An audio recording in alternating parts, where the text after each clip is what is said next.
Nature's Archive Podcast, a Jumpstart Nature production. Have you ever watched documentaries like Planet Earth and wondered how they get that amazing footage of elusive and wild animals? Well, get ready to learn about that and much more today. Wildlife photographer Jake Davis shares his incredible journey from being a 10-year-old with a disposable camera to capturing stunning footage for Planet Earth. Jake dives into the challenges and triumphs of filming elusive snow leopards in the Gobi Desert of all places, including the technical intricacies of setting up camera traps and much more. He also recounts dramatic encounters with Alaskan brown bears and, with the help of some biologists, the unique experience of placing a GoPro in a wolf den. Throughout, Jake emphasizes the importance of persistence, deep observation, the need to thoroughly understand wildlife behavior, and he even shares his connection between nature and mental health. You can find Jake on Instagram at revealedinnature or on his website, jakedavis.tv. So without further delay, Jake Davis. Jake, thanks so much for joining me today. Hey, happy to be here, Michael. So I'm just going to jump right in, and people that are listening to this, they've already heard a little bit of the intro here at the beginning, but as a wildlife photographer, as a cinematographer, I'm sure you've had plenty of encounters with nature that your childhood self would probably never have believed that you would have had. So I'm wondering if you could go back and say, visit your 10-year-old self, what's one of the stories that you would tell yourself that, hey, you're going to experience this thing in the future? Yeah, it's a crazy thing to think about, because the 12-year-old version of me was just, that was when I was just getting into wildlife photography. I was already hooked on it. And it was around then that the first Planet Earth came out, the very first Planet Earth, that kind of was like the game changer for the natural history industry. Mm-hmm. And myself, along with, I'm sure, many other kids, watched that show like crazy. But I do distinctly remember seeing the snow leopard footage in there, which in Planet Earth 1 was like, that was the first time a snow leopard had really been filmed well, where it was like, where maybe they had been filmed, but like, that was the first like proper sequence of a snow leopard. And man, I just watched that mountains episode, countless times. And so I think probably I have to answer that question by saying, yeah, it was all the snow leopard stuff that I got to do over the past couple of years for Planet Earth 3 would be like the ultimate, like, oh my gosh, I can't believe I'm here. Like, definitely having to pinch myself at times. Like, this is insane. Yeah. Well, that's a great teaser, because I'm going to ask you about the snow leopards here in a few minutes. So we'll get into that a little bit more. So maybe filling in the gaps a little bit, you mentioned that you were just getting into nature photography around that time frame when you were 10, 12. What did it look like for you at that point? Like, what were you shooting with? What were your subjects? What got you interested? Well, at that point, it was nothing special. It was just a disposable camera. And that's what I started with. But so my family would travel to Jackson, Wyoming every summer, which is where I live now. And we would spend a couple months there. My dad would work. And so we just had a couple months just to be in the national park. And so I very early on was just like obsessed with trying to get pictures of animals. And yeah, so it started with my mom would give me a disposable camera, and she would give me and my brother a disposable camera. And I think I would usually like burn through my first camera like on the plane before we even got there. And so I think they knew early on that probably there was something there. And then it ended up being, I would use her old Canon Rebel with like a zoom 70 to 300 lens. Those early years, it was just, you don't have a lot of autonomy when you're that age. So it's, if your parents want to go out in the park and look for animals, you can do it. And so my mom would go out with me a lot and do that. But it wasn't until I think like, I remember when I got my driver's license, it was just like the most exciting thing in the world to me, because I could go drive around and look for bears. Like I could get up early and I didn't have to worry about what other people were doing. I was like free to go take pictures. And like, I think for me, I think about like that probably was like 16, 17. Okay, that's when I like really started, because I was able to just have the opportunities to do it. I need to find that motivation for my 16-year-old to get them to get their driver's license. But anyway, I'll probably cut that out. But yeah, I think that's really a relatable story, because I started out, I obviously not a professional photographer, but started out with a disposable camera and pretty much limited to my backyard. So I have so many squirrel pictures in my collection from when I was a kid. So did you You got your driver's license. You're in an incredible place at times, Jackson, Wyoming. How else did you cultivate this interest? Just practice? Did you attend school, seminars? How did you grow as a photographer? I never had any formal training. I think it was just experience and just a lot of time. I think it was just a lot of years of taking really bad photos. And then every year it just gets a little bit better. So as a kid, there's a photographer, you may have heard of, Tom Mangelson, who's Yes. a very well-known wildlife photographer. At one point, he had many galleries across the country. I think he has one in Jackson. Just a pioneer. Right? He does one in Jackson. Yeah, just a pioneer, like a real pioneer in like wildlife photography. And yeah, he had one in Jackson. And that was as a kid, my biggest inspiration. My parents could go grocery shopping, whatever they needed to do in town, and they could leave me for 3 hours in that gallery. And I would walk around, and I would do that like regularly. And so I think probably it was I learned probably more from visually, right? Just like seeing stuff that I like, and then other photographers and other stuff. I think I just, over time, just saw what I liked and saw what worked and what didn't work and developed my own approach to things. But I think, yeah, just experimenting with it. Side note on Thomas Mangelson, I believe he's from Omaha, Nebraska, which is where I'm from. Yeah, he had a that's right. gallery in Omaha, which is how I became exposed to him. And I was surprised on a vacation to Jackson to see he had one there as well. Yeah. Kind of a cool Yeah, he overlap. lives here. So, yeah. So why don't we jump into that snow leopard discussion? Okay, yeah. So that's how you hit my radar, was the incredible snow leopard footage in Planet Earth 3. And you mentioned the original Planet Earth. I've always been fascinated by those series and wondered how they're produced.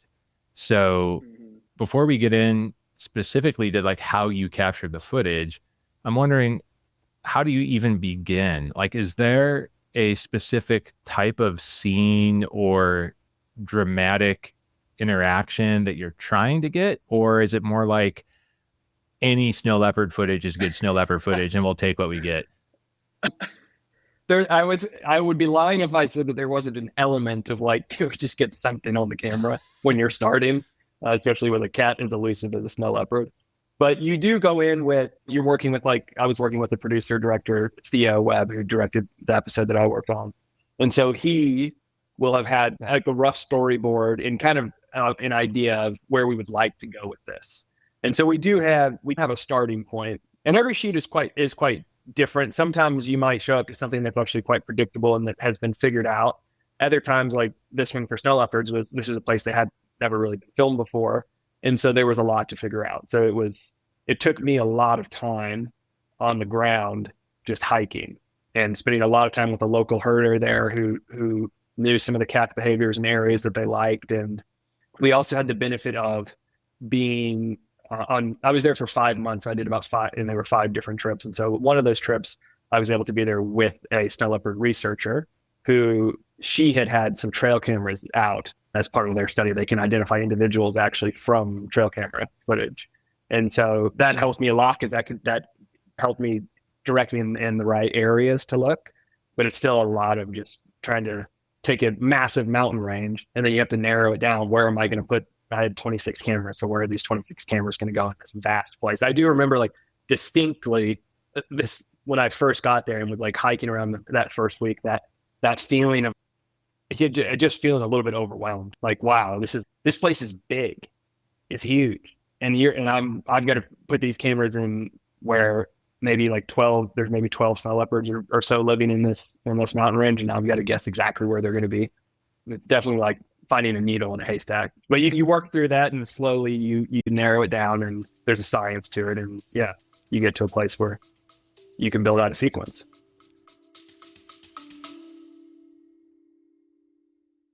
Hey, nature enthusiast, do you want to be part of something bigger? Well, we're building a movement at Jumpstart Nature, and we've just added some new volunteers to help with our podcast and website. But this means our costs are going up too. I need to purchase software licenses to give them access to the production tools we use. For example, one media editing license costs $21 a month. And this is where you come in. Please consider supporting our mission by contributing to Jumpstart Nature through our Patreon or direct contributions, or even purchasing some logo merch. Check out all these options at jumpstartnature.com/donate, also linked in the show notes. Not ready to make a financial contribution? then please share this episode with 3 friends. Sharing what we do is actually one of the very best ways you can help us. Thank you all for your continued support. I'm going to guess that a lot of people listening haven't seen the footage. So hopefully you can describe a little bit about what you were able to achieve here in a moment. But before we get there, can you tell me what was storyboarded? Like, what was your objective? Yeah. So this episode is called Extremes. That's like the theme of the episode. And for all of the Planet Earths, like since snow leopards were such a significant part of Planet Earth 1, there's been like, we want a snow leopard bit for each Planet Earth. And so they've been filmed a lot in these kind of higher, like in the Himalayas, where in bigger mountains in the snow, like where you think about a snow leopard living. But what's really interesting is that they also live here in the Gobi Desert, which is like hot and dry, and there's a real lack of water in the summer. And so that was the main angle that we had. It was more about the place, and the behavior and stuff like that was fleshed out once I got there. And once I realized, okay, here's a mom with cubs and maybe I can get some interactions, that was like a building block that was added later on. But the starting place was like, let's see if we could just film them in a way that anchors them in a place that is really striking, like a snow leopard on a landscape that looks like Mars, right? It's not what you would expect. Even for me, the whole time I was just like, this is not what you think about when you think of snow leopards.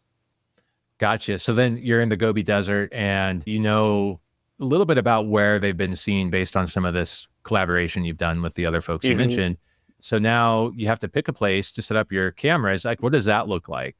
How many cameras are you putting up in any individual place? Is it all 12 in one spot, or are you improving your odds by splitting the cameras to different locations? Yeah, well, that's the dilemma always, right? So these are camera traps, right? So these are like, if you think about it like somebody's hunting trail cameras or something like that, but fancy versions with nice semi cameras in each one. And so I rarely put less than 2 or 3 in one spot, because I often need more than just one shot. Like you're trying to build like a sequence out, so I might want a close up and then like a wide and then like maybe a cross angle. So you need just so you can cut it together. Mm-hmm. So let's say I'm just putting 3 down in each spot. So now I don't have very many places to put them. So it does get really tricky. Yeah. And so starting off, I just tried to pick the spots that I felt like were the most likely to get one, but also where I could see the landscape, right? Because there's a lot of places I could have put a camera where it just maybe a canyon or something indiscreet where it's like, this could be anywhere. And that wasn't as useful as like, I needed to find a ridge that had the vast Gobi steppe in the background. And so that took a lot of work. But ultimately what it comes down to is I'm looking for these, what we would call like scrape sites. And so all cats with like snow leopards and mountain lions will leave their scent in the ground, and then they'll make a little pile of dirt where they push their back feet and push up the earth. And it's like leaving a little signpost, right? It's a way of kind of marking their territory, letting the other cats in the area know who's there. And so I'm mostly just hiking, looking for these spots. And they just look like little piles of rock up there. They'd be easy to walk right over. And I don't really want one, because if I just see one, it means, well, just one cat was here once. I'm looking for sites that I see a bunch, and I can tell that over time, maybe over the couple of years, different cats have been coming here and scraping, and maybe I can see a little bit of grass growing up to one of them that tells me this has been here for a while. Mm. And what that means is that particular spot is probably either a territorial overlap, or that maybe there's multiple cats nearby. There's some reason that they different individuals keep coming back and forth here to say, hey, I'm here. And so those are like the money sites. So I found a few of those, and that's where I started. And yeah, we ended up getting some just really incredible stuff.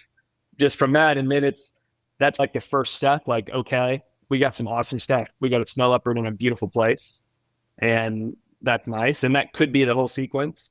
And then the way to level it up from there is, okay, can we get any kind of behavior? Like, can we get them doing anything that's interesting or unusual?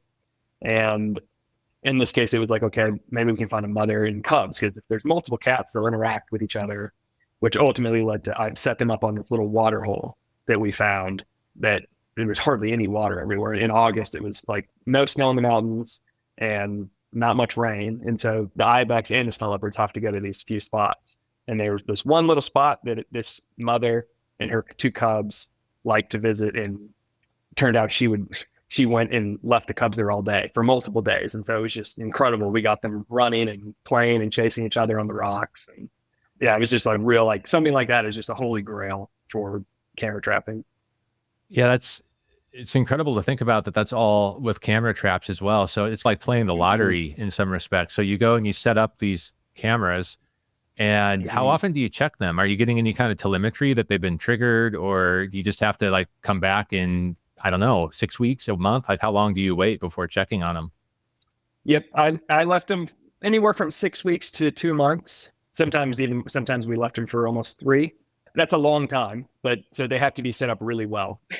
And that's why I would spend a lot of time there on the ground. Like it's a weird thing, like hard enough to you have to see everything, like visualize the future in advance to like ridiculous detail, right?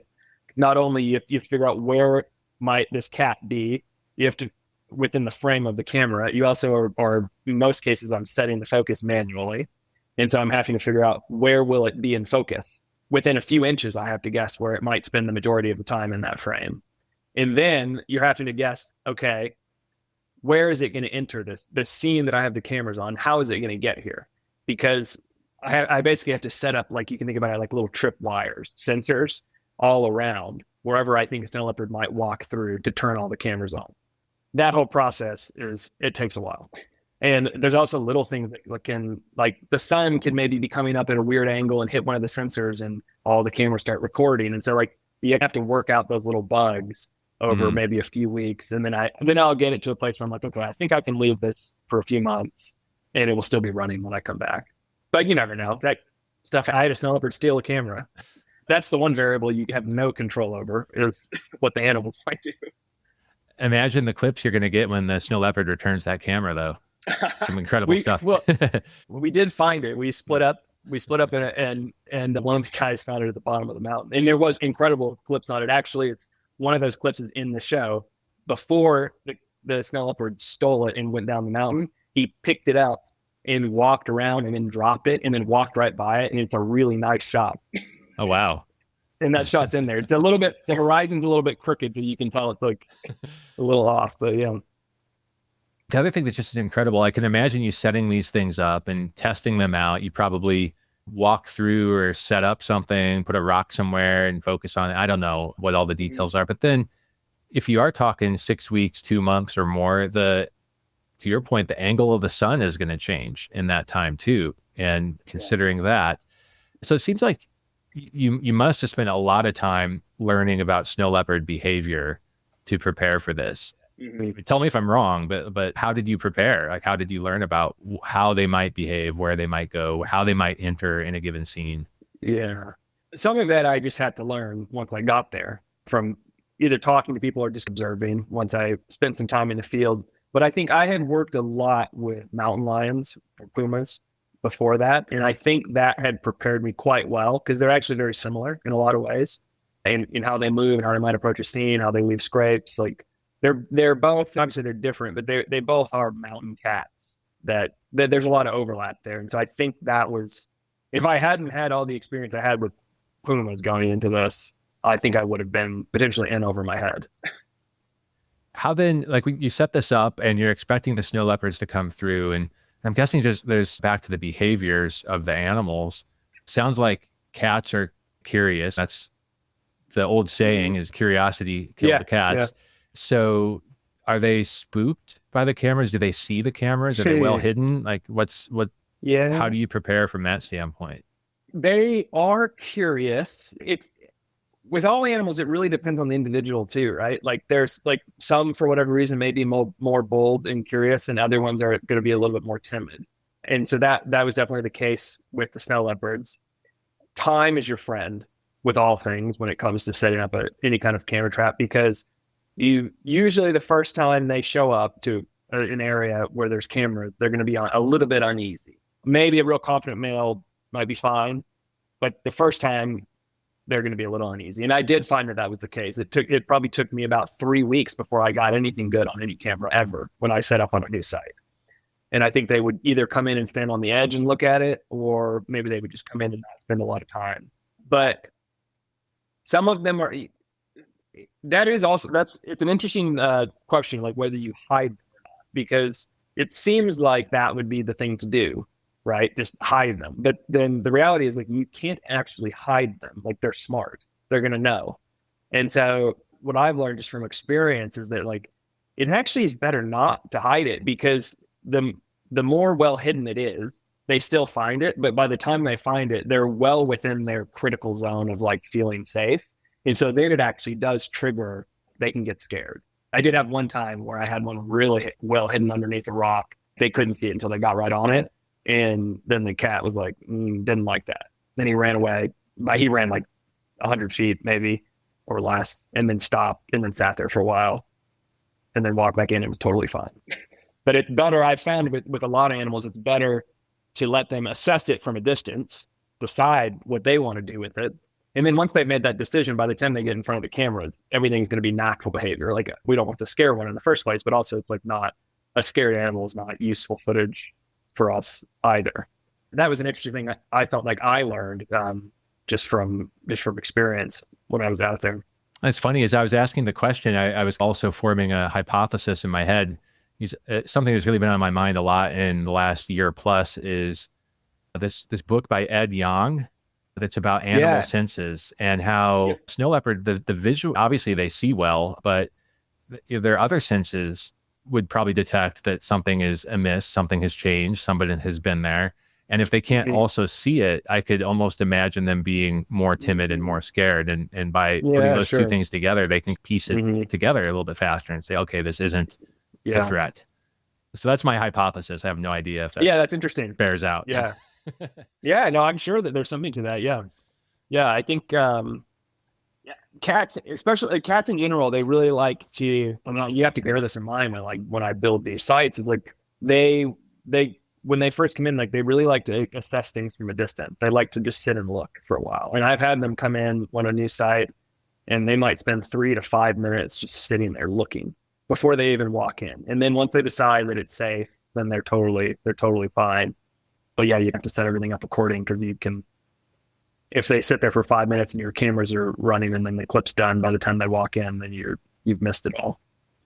So a little more context to set here. We jump straight into this incredible, fairly recent footage that you've captured. How many years have you been setting up these sorts of camera traps? Probably about 8 years. 8 years. Yeah. So yeah, and how has the technology changed in those 8 years? It's definitely gotten better. I wouldn't say it's exponential. That when I started, I was working with a lot of just like homemade stuff. You're just taking a bunch of different things that were never meant to work together and then trying to make them do a thing that they were never meant to do. And so it's like camera trapping has this like stereotype of just being an absolute nightmare for people who, especially for like producers who have, maybe they don't understand a lot about it, but they just know that like the time they invested on a camera trap shoot, it just was a total money sink and they got nothing out of it because nothing worked. And so there's still like a lot of unreliable variables that you have to deal with. But there is like the company I work with now, it's called Cognisys, and they've done a lot of like really nice custom stuff for me based off of my demands for custom software and stuff like that. And it's gotten to the point where like 8 years ago, I would not have felt comfortable leaving something for 3 months like that. Whereas now I can do that, but there's still a lot that's just like you can't control. Reading between the lines a little bit, it sounded like you were saying earlier when you set up your rig, it sounds like there's maybe one system that triggers all the cameras simultaneously. Is that correct? It depends on how I program it, but that's how I might do it, right? It just depends on what I'm trying to film. I can have 12 cameras on one site potentially, and I might have 8 different sensors in different areas covering different like entry points or something like that. And I could have any sensor could turn all 12 cameras on at the same time. So. And what are these sensors? Are they like infrared or like exactly? Yeah, they're active. Well, there's 2 options it just depends on what I'm filming and what technology I might use. One of them is just like security, like Ring cameras that people have at home, right? That's just a passive infrared sensor, which you probably know. And so it's just basically it's a heat detection. So it's easily like a heat cell and it moves from one grid to another and it counts as like, okay, let's turn the camera on. So sometimes I use that. And then the more reliable, like long-term ones for something like cats, in this case, is an active beam. And so it's just literally sending a beam to a receiver. And so it's like a tripwire, right? So as soon as that signal is interrupted, then that will send a signal to the computer within this box that I'm using that then sends messages to the camera. I see. And then because you're just using like Sony cameras. I'm using like A7S3. So it's like the cameras you have to like just tell the camera what to do because there's nothing in the camera. Unfortunately, it'd be amazing if Sony would work with me to do some custom stuff because it would open up some more options. But for now, we're just limited to whatever Sony cranks out, and then we have to make it work. So are you connected to the cameras via a wireless connection or is it wired? It could be either. Yeah, it just depends. Mostly it's wireless though. Okay. Yeah, wow. It's just, so my background prior to getting into nature and podcasting was in network engineering. So things like communications protocols and the fact that it's at a stage of reliability that you can set up a wireless system and walk away for a couple months it blows my mind. I don't even know that I would trust that having engineered these things in the past. So that's amazing. How about, you're in such an amazing place. Actually, how long did you spend in the Gobi Desert for the shoot? It was almost 5 months. It was 5 trips. 5 trips. It ended up being about 5 months away from home. Okay. Yeah, probably a little bit less of that in the field. But Gotcha. And were you staying in the vicinity? Like if you had your setup out there for 6 weeks, you were one place recording and then you're setting up in another place, or how are you managing the time? We set up where I was in the Gobi Desert. It's just there's the only people out there are nomads, right? So they're nomadic herders who they live in gears, which are like yurts basically. And so they're easy to pack up and move, and that way they can migrate with their herds throughout the year as there's more grass somewhere else. And yeah, so that's what I had was just I had a gear camp set up there, and that was like a base camp to work out of. And I could get pretty much anywhere I needed to go from there within the day. We would drive a ways, and then you just hike. So yeah, we just had a base camp, but it was really cool to live in one of those things. It was like camping, but it was nice. It was very comfortable. I got to the end, like the last few times I went back the first night, I just slept great. And they have these cool flaps at the top that you can open up for airflow if you want. So you're basically, it's like a skylight, right? So you're just laying in there and you can look at the stars at night. Yeah, it was a really cool experience. So then do you have some like generators or solar gear or something so you can do some field work, check on progress, check on what you got? Yep, use both. Yeah, and sometimes the generator was the best way just to power, because a lot of that is having to recharge the batteries, which takes quite a bit of power. Yeah. Maybe this is too in the weeds, but I'm just thinking from, again, my amateur eyes, did you ever run into any situations where you just captured so much footage that you actually drained your batteries before you're able to get out there? Yes, but not necessarily so much usable footage. Because I mean, part of what happens in that time is like the cameras will trigger for other things too. Like it's impossible to, you try to mitigate that as much as you can. And you're constrained by like how much storage you have on media, right? So like I got a terabyte of media of like memory cards and then also power. And so that's why you have to set it up so well so that you don't have a lot of what we might call falsing, things triggering for maybe the wind blowing or the sun hitting it at a certain angle. But no, I never had a terabyte full of snail leopard clips, but I had a lot. Coming away from it, we had far more than I could have hoped at the end of those 5 months, far more than was ever that they were able to use in the show. Probably only used 20% of what was good made it into the show. That has to feel so good to have had that kind of success on a shoot like that. That's just amazing. And I can understand why you would go back and talk to your 10-year-old self and tell yourself about that. Yeah, it's crazy. Yeah. Yeah. Something else that I always wonder about anyway is like maybe you could call it the bycatch in a way. So you have this setup and you're trying to get the snow leopards, but I'm going to guess that some other animals, some other interesting things happen. Can you tell me about some of that bycatch that maybe you caught too? Totally. Yeah, that's always really interesting because what it does is it just really reveals diversity of whatever ecosystem you're working in. That was really one of the most surprising things about this project to me, because it was the Gobi Desert is harsh. It is harsh. It's like looking at the Mojave Desert, maybe in California. Like as I drive through there, I'm like, this looks pretty similar to where I was. Temperature's probably not quite as extreme, but you would not think that it would support a high level of biodiversity. But when you have cameras out there, that's what you start to realize is like, wow, there's snow leopards don't live here in a vacuum. Like there's all sorts of, there's ibex, there's sheep, Argali sheep, there's different types of antelope, there's other cat, there's it's called a Palis's cat. It's sometimes known as the grumpy cat. It's got kind of a grumpy face and really short legs. There's wolves, there's foxes. I was just blown away at how many animals made a living in such an extreme place. It was really impressive. That's incredible too, because everything you just listed there would probably fall into a classification of kind of like megafauna. So there's got to be so many other small things living there to support all those big things. Yep. And those we don't get as much. Like there was a hedgehog we got that was pretty cool. But yeah, unfortunately, the way I have to set everything up is those sensors are like a little higher, right? So that they're more reliable. But it means that like a smaller animal going through won't turn the cameras on. So we do miss a lot of those smaller rodents and whatever else is there. But obviously, there must be that, or else it wouldn't support all those megafauna. Right. Yeah, especially those predators. I love it. That's one of the things that no matter where you go, you can just experience like the awe and wonder of biodiversity, and it's just always surprising. It seems like. Yeah. So you alluded a little bit to you wish Sony would do a few things and how the technology has progressed a little bit. What still or currently drives you the most crazy with the technology? Like if you could snap your fingers and have one innovation, or maybe it's two innovations. I won't constrain you that way, but have some number of innovations to get over that hump. What would you be looking for?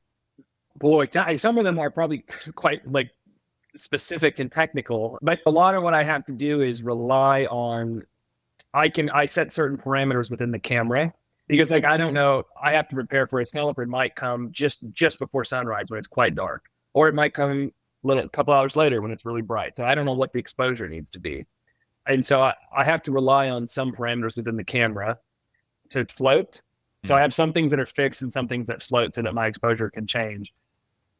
But I have no control over how that happens. So I would love to have, for example, like if we're talking camera talk, the ISO options on the Sony, like I have it going from all the way from 100 to 102,000, which is very high. Mm. But there's like in between zones that I would like to skip, because the camera I work is basically like there's two spots on the ISO setting where it looks really clean and it's not a lot of noise and grain in the image. And in those auto modes, I have no control over that. So they're just really like specific things that Sony probably will never do, because I don't represent enough of their market with those needs. I do think that like things like eye tracking are really interesting to me, and like a lot of newer DSLRs are starting to incorporate that, and that's getting better. And so that's something I'm already using. That's really cool. Having sometimes maybe some kind of AI facial recognition or something could be really interesting down the road. It'd be incredible if you could set up a camera and the camera had the technology to say like, this is the species I want you to record for. And so when this species enters, the camera recognizes it and starts recording. That'd be a dream. I think that's definitely a possibility at some point. I think we're a little ways off from that. But there's definitely been a lot of improvements in DSLRs, and it's happening fast. Yeah, I could see some of that happening. And I could almost see it to the point where you could custom train your AI on your camera for a specific use case or a specific scenario, like a decade in the future, something like that. Yeah. Exciting times as to how this will all evolve too. So I'd love to talk to you a little bit about some of the other experiences you've had in photography, cinematography, camera trapping, whatever. But one I actually saw on your Instagram when I was preparing for this, and I thought was really interesting. You were able to put a GoPro in a wolf den. And it was interesting on so many levels. One, that professionals are using GoPros in that way. And I guess I shouldn't be surprised, because I've seen other uses. Yeah. But can you tell me a little bit about that experience and what you were looking to achieve there? Yeah, that was crazy. So that was another where I actually set up camera traps outside of the den too. But then the times we ended up using a GoPro is where you're really confined by the space. And so the only thing you could fit in there is a GoPro. And so that was an experience I never one of those you probably wouldn't just have on your own unless you're part of some like bigger project. We had collaborated with this research project called the Voyagers Wolf Project. And so the researchers they were going in to the den regardless of us, and they were going to weigh and tag the pups. And so what that means is they have to go in there and get the pups out of the den and then do their whole process. And so I had basically as much time as it takes them to do that to frantically set up the cameras, because we didn't want to take more time than we needed. And obviously it's stressful for the parents and it was a bit of a frenzy, but yeah, we just, I remember just jamming my arm down that wolf den, hoping that there wasn't another pup in there to bite my fingers off. And yeah, the shots were really cool though, because you get them, because the pups they're too young to be scared of anything. So like as soon as we leave, they're just like running over all the cameras. They're all howling at the front of the den. That was a really cool experience. Yeah, seeing a wolf pup howl it's such a cute thing. It's like, okay, you can see the adult wolf inside of the pup, but yeah, it will melt your heart. Yeah, the first time they did it on camera, I was like, you've got to be kidding me. Pretty cute, not very intimidating. That's really interesting. So it's like a opportunistic thing that biologists were going in for research purposes already. So it's not like you're adding any extra negative impact to these wolves. Right. And yeah, what was your goal though with this? Were you just looking for cool footage, or was it part of the research project to observe the behavior of the wolves? Our goal, well, I guess a little bit of both, but ours was part of a show. So there's two different shows that's in for Disney, National Geographic. The one on Disney Plus right now is called America's National Parks. And so from a production standpoint, we were trying to tell a story, right? And so it was part of a larger narrative, and the wolves living in Voyagers were one of the stories we were telling. But for the researchers, we also work out a deal that's above my pay grade, where they're also benefiting from the footage and learning from it as well. But yeah, it's one of those things where we often will try to find those situations where we can partner with working biologists, because we would never just go do something like that. And that's like way too invasive. Mm-hmm. But it's like you said, it's okay, this is going to happen for the research. And if we can do it without adding any negative impact, then it's a great opportunity to witness some really unique moments there. And just staying on this theme of other incredible situations you found yourself in, you were starting to tell me a little bit about an encounter you had with some Alaskan brown bears. So I'll just hand it off to you to tell me that story. Yeah. We were talking a lot earlier about all the camera trap work that I do, which I really like, but it's a very different type of different way of working than like actually filming an animal in person, where you're having this like encounter. And so bears, for example, they can be dangerous, but you also can, like, in the right situation, if you handle yourself well, you can sit there with them and film them at like pretty close proximity and have it be pretty safe. And so that's this particular sequence I was on they had asked us to film a bear fight, which we were like, okay, we'll try it. But knowing like going into it, they don't like to fight, right? So it's like a pretty hard thing to even just to witness, because they're really good at resolving conflict without actually getting physical. Like with all of their body language, it's actually very nuanced communication. And unless they're really evenly matched, they don't actually get into a fight. They might come really close. And even if they do, it's usually pretty quick. It might be 10 seconds and it's over. And so knowing all that, we were like, the odds are really against us, but we're going to try. And so we were out here sitting with this male bear who was already with a female. And we could see from the distance this other big male who just came out of the bushes and started walking straight toward us, head up high, like he knew what he was getting into. He was probably on the scent of that other male for a while. And so we set up the cameras really quickly, and I got all set up. And as soon as I got set up, those two bears met right in front of me, like 30 yards right in front of me. And they size each other up. They have like a very methodical way of starting to fight. They walk side by side and show off how big each other are. And then they square off, and then they stand up, and then they both roar. That's how every fight starts. It's really, really fascinating. There's like rules that they go by. And then after that first roar, where they're showing their teeth to each other, right? Then everything's quiet, and they just go at it. And they're just, in this case, it was like 15 minutes straight of just the most intense fight you can imagine. Fur, like blood everywhere, just like, and they were so close, I was looking up at them, right? Like they were that close. I was like pointing the camera up, trying to film them. And it was just one of those experiences that you have to stay focused because you're trying to get all the different shots and you want everything to be in focus. So you're having to stay in the moment. So I remember just like bottling all of that adrenaline. And then once it stopped and the fight had broken up and there was a clear winner, I just so distinctly remember just being overwhelmed by like I fell to the ground. I got hit with the biggest wave of adrenaline that I had been suppressing that whole time. And it was really incredible because it's just one of those moments where you're just dwarfed by like this the sheer power of nature and these animals that you are just absolutely nothing to. And there's like probably a little bit of fear there. It wasn't like they weren't going to attack us. They were focused on each other. I guess the only danger is that they probably could have run over us because they were so focused on each other. But yeah, that was definitely one of my like peak wildlife moments for like just intensity. Wow. I have maybe two questions. First, what do you think led them to finally stop the fight after 15 minutes? Oh, the one surrendered. So they fight until you surrender, and it's actually really clear. You can see it with what they do with their head. So the loser will put his head down really, really low, almost between his legs, and just like his nose is just pointing straight at the ground, and then he'll just back up a little bit, and then the fight's done. So it just the one bear he was a little bit bigger, but this other bear just kept going at it, and he would have him down, and it would look like the fight would be over, and then the bear who was on the bottom, he would just get up and swipe at his face again or bite him. And so he would just instigate it. He wouldn't give up, basically. So it really goes until somebody surrenders. Yeah, but that was really fascinating to see how, there's like really just like a system of rules in place that they go by. It was really unique. And even when you're out there interacting with them, that you can observe how they are with each other. And then you pretty much do the same thing. You pretty much just pretend you're a bear out there and communicate with your body in the same way that they communicate. And and you can end up being out there and be actually quite safe.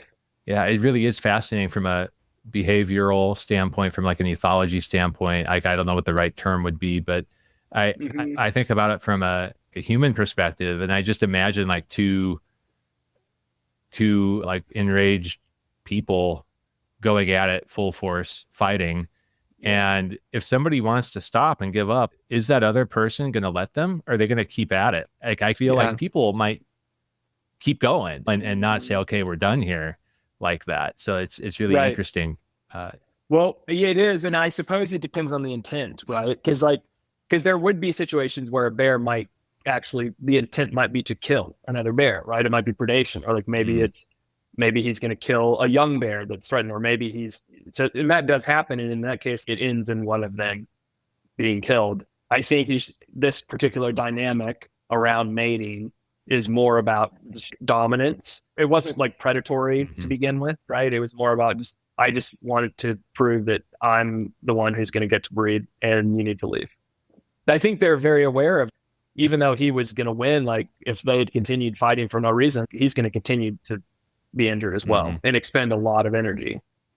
Those are great points. And the other sort of behavioral thing is more from you behind the camera. I know, like when I'm trying to take videos of my kids at sports events or important events, I always feel a little disconnected from the event when I'm looking through the camera. And I sometimes have this little bit of feeling like I really wish I could just put the camera aside and be fully in the moment. And I'm wondering, you as a professional, when you're seeing, like in this case here with the bears, it's like so over the top, maybe all the rules are thrown out, but perhaps in a more mundane situation, do you, having gone through so many repetitions, so many cycles of photography, do you feel a little disconnected from the moment when looking through the lens? Or I'm just curious what your thoughts are. Yeah, there certainly is an element of that, right? It's like that Sean Penn moment from The Secret Life of Walter Mitty, where he decides not to take the picture of a snow leopard and just look at it instead.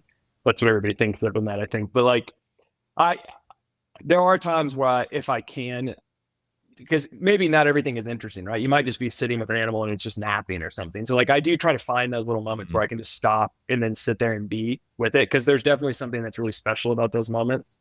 My instinct is definitely to like, if something really interesting is happening, I'm probably gonna feel more like regret if I don't actually capture it, because that's just how I'm wired, as opposed to like feeling regret that I didn't sit there and watch it, because I still do feel like there definitely is it's a different experience, but I don't know that it feels completely disconnected. Because like in some ways you're closer to, because you're like using like a telephoto lens and you're zooming in and you're seeing all this detail that's going on, and you're still like in the moment reacting to it. It doesn't feel completely disconnected. I feel but it is a different experience than just sitting there and watching.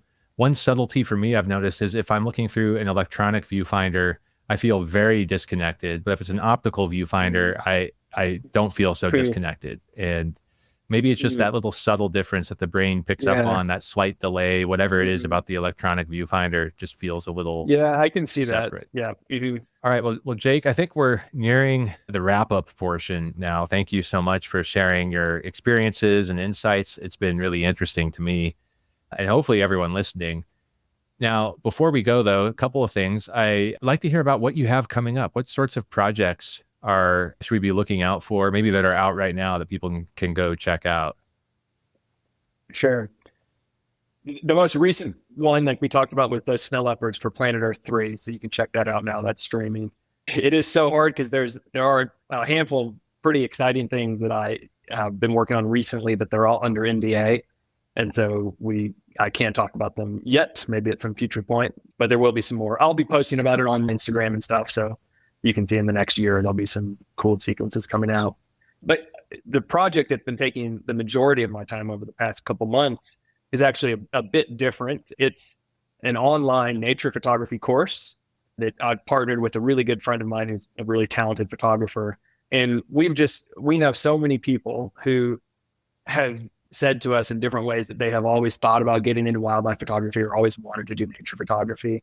And for various reasons, people have just been held back, and there's some obstacles.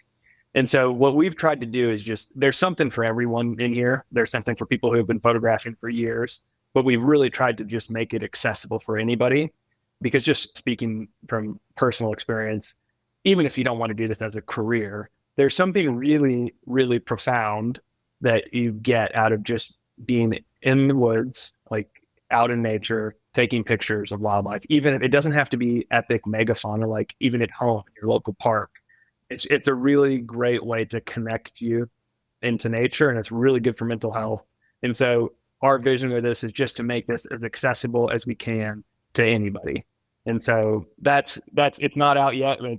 We're looking probably mid-June. We're going to release that, and it's called Mastering Nature Photography, and it will just be masteringnaturephotography.com. So that's been a passion project for us for the past couple months. Well, great. I suspect then, if you're saying mid-June, that when we release this episode, your course will now be out in the public. That'll be perfect. That's right. So, perfect. I'll make sure to link to that in the show notes. And I love the message, though, because I'm a firm believer. My journey in nature largely began with photography, just a point and shoot when I did a national park tour. And then I realized at some point that even when I'm not in national parks, I can photograph birds anywhere. Like there's always birds. Yeah. And then that started opening up all these other layers. And now most recently, I've really gotten into macro photography of insects, because you can find insects everywhere. And there's like crazy things going on at the microscopic level all the time. So that's so cool. Yeah. And on the mental health standpoint, spending 20 minutes in my backyard, I can so quickly get in the moment.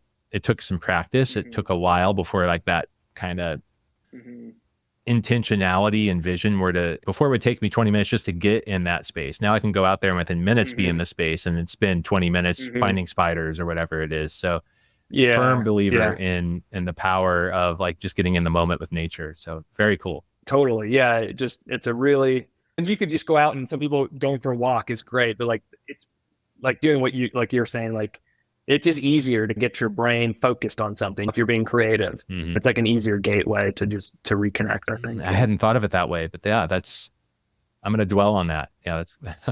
So I like to ask my guests some kind of standard wrap-up questions. And one of them that I think you might have a really interesting perspective on is if you could magically impart one, I'm just going to say open-ended concept that could help the general public see nature and the world the way you see it, what might that be? And the reason I said concept, usually I say like ecological concept or something like that. But Mm-hmm. you've gotten involved in behavior and observation and a lot of other aspects of nature as well. Mm-hmm. Hopefully that made sense. Yeah. Yeah. I think, I guess there's a lot of different ways I could go with this, but the one that seems to be standing out to me the most is this idea of connectivity, which like could be an ecological one principle to start off with, like in community ecology, like this idea of how everything is connected. And we like to think about things, even us as humans, as like this kind of separate thing. And then there's nature, right? And that's definitely been something that has been impressed on me as I've spent a lot of time working like in very particular ecosystems with particular species. Is I might start off thinking about one thing, like maybe filming a bear or filming a squirrel or something. And then if you really immerse yourself in a place, what's revealed to you is actually like how connected all of these different species, even between plants and animals, are to each other to form this much larger picture. And I think to see that on like a small level is quite cool, but obviously like even from an Earth system standpoint, I think about that a lot, is how like we are all so connected. And yeah, I don't know. I just like to dwell on that. I think that's a great one. It's true. And it's something that you almost really have to experience in bits and pieces for it really to sink in. You can be told it over and over, but it takes that experience, I think, to really see it. And I'm constantly thinking about how to better impart that concept actually to people, like how to help them jumpstart the general public, jumpstart to that destination in a way. Yeah. And what analogies and what videography and stories and narratives can be put together to help in that regard. And, I won't bore you, but we're working on some ideas. But cool. Hopefully Well, we can crack that nut a little bit. Yeah. So the other thing, of course, is I want people to follow you in your work. So you're on social media. Can you run down the best places to go for people to keep in touch with you and what you're doing? Instagram is a great one. That's at Revealed in Nature. That's probably where I'm the most active. And then website is jakedavis.tv. And so you can see recent work on there, also like prints, and all my photography collections are on there. So those are the two best bets. All right. And as always, those will be linked. Before we hang up for today, is there anything else that you'd like to say? Yeah, I think I really enjoyed talking with you, Michael. Thanks for having me on. And yeah, if we leave people with anything, maybe it's just like a little encouragement just to get out there and spend, if nothing else, just 20 minutes in nature, like you were saying, and do that once a day and see how you feel. Yeah, for sure. All right, Jake. Well, thank you so much. I appreciate you and all this time that you spent with me today. It's been enlightening and a lot of fun. I'm looking forward. This is one of those moments where I generally don't like to edit my podcast because I don't like hearing my voice, but I think I'm going to enjoy going back and listening to this one because it's Nobody been so does. fun. Yeah. All right. Thank you again. Have a great day. Great. Thank you. Thanks for sticking through the entire episode. If you made it this far, I hope that it means that you enjoyed it. If so, please spread the word and share this episode with 3 friends or groups that you think would enjoy it too.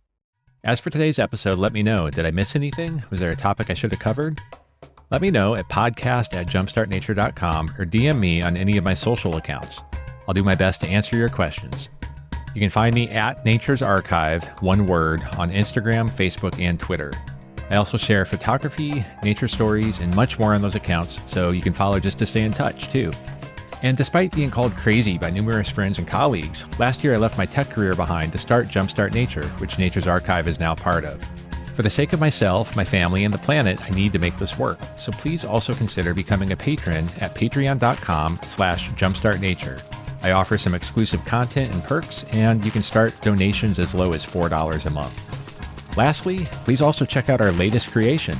It's the Jumpstart Nature podcast.